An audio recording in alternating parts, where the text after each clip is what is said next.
Hello বন্ধুরা, welcome to my YouTube channel life and living. বন্ধুরা, তুলসীর গাছ কিন্তু আমরা সবাই নিজেদের বাড়িতে রাখি। এটা একটা শুভ একটা প্ল্যান্ট মানা হয় এবং বাড়িতে আমরা সবাই এই তুলসীর গাছে কিন্তু যেমন জল ঢালি, পুজো করি।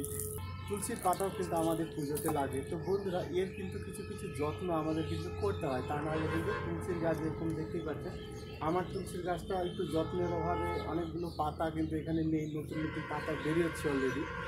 আমরা যে ভুলটা করি সেটা হচ্ছে, এই যে তুলসী গাছে যখন ফুল আসে সেই ফুলগুলো কিন্তু আমরা কাটি না।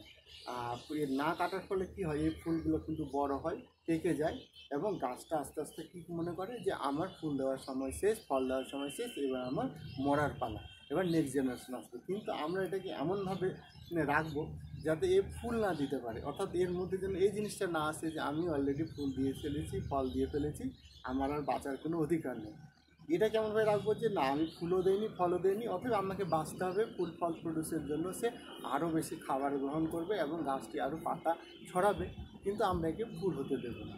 সেক্ষেত্রে কী হবে, আমাদের গাছটা কিন্তু খুব সুন্দর হবে, অনেক ব্রাঞ্চেস হবে এবং এর পাতাগুলো বেশ সবুজ হবে। আর আমরা যেটা করব, খাবার দাবার ক্ষেত্রে কিন্তু আমরা নাইট্রোজেন জাতীয় খাবার দেবো, যেন গাছটা শুধু পাতা ডেভেলপ হয়, এবং পটাশ বা ফসফরাস জাতীয় খাবার দেবো না। এতে কী হবে, গাছটির মধ্যে ফুল চলে আসবে বেশি। তা আমরা চাইবো গাছটির ফুল না হয়ে যেন ব্রাঞ্চেস বেশি, পাতা বেশি হয়। আর তার জন্য আমাদের কী করতে হবে, ফুলগুলো কিন্তু নিয়মিত কেটে দিতে হবে। যদি না কাটে তাহলে কিন্তু গাছটি ঝাঁকড়া হবে না।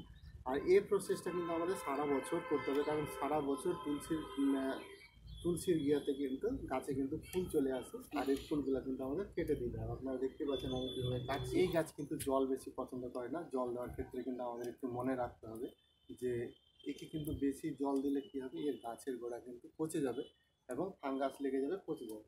তো সেই জন্য কী করতে হবে, এই গাছে যখন মাটি তৈরি করব, মাটিতে কিন্তু 30% মতো বালি দেবো, যাতে এই গাছের গোড়ায় জল না জমতে পারে। আর যারা গাছের গোড়ায় প্রতিদিন জল ঢালেন তাদের ক্ষেত্রে বলবো যে সেক্ষেত্রে কিন্তু মাটিটাতে বালির পরিমাণ আপনারা 40% করে দেবেন এবং জল দেওয়ার পরিমাণটা একটু কমিয়ে দেবেন।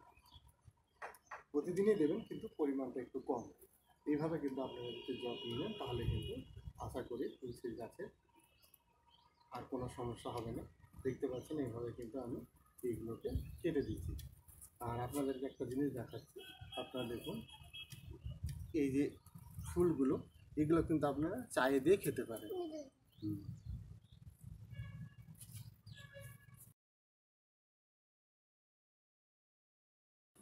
আমি কিন্তু ফুল কাটার পাশাপাশি অনেকগুলো মরা ব্রাঞ্চেস হয়েছিল, সেগুলো কিন্তু কেটে দিলাম। দেখুন, মরা ব্রাঞ্চেস অনেক আছে, এইগুলো কিন্তু কেটে না দিলে গাছ কিন্তু ঠিকঠাক গ্রোথ হবে না। তো দেখতে পাচ্ছেন আমি মোটামুটি ফুল এবং মরা ডাল সবই কেটে দিলাম। এবার গাছটা অনেকটা বীজহীন হয়ে গেল। তো বন্ধুরা, দেখতে পেলেন আমি কীভাবে এর ফুল এবং ফলগুলো একদম কেটে দিলাম। এখানে কিন্তু আর ফুল ফল নাই এবং সাথে মরা ব্রাঞ্চেসগুলো কেটে দিলাম। এবার আমি কি করব, এই গাছে কিন্তু আমি এপসাম সল্ট এখন দেবো। এপসাম সল্ট 1 লিটার জলে 1 চামচ এপসাম সল্ট আমি মিশিয়ে নিচ্ছি।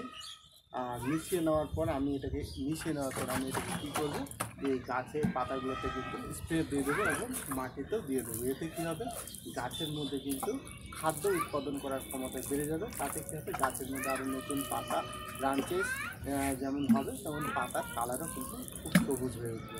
তো বন্ধুরা, আশা করি ভিডিওটা আপনাদেরকে ভালো লাগবে।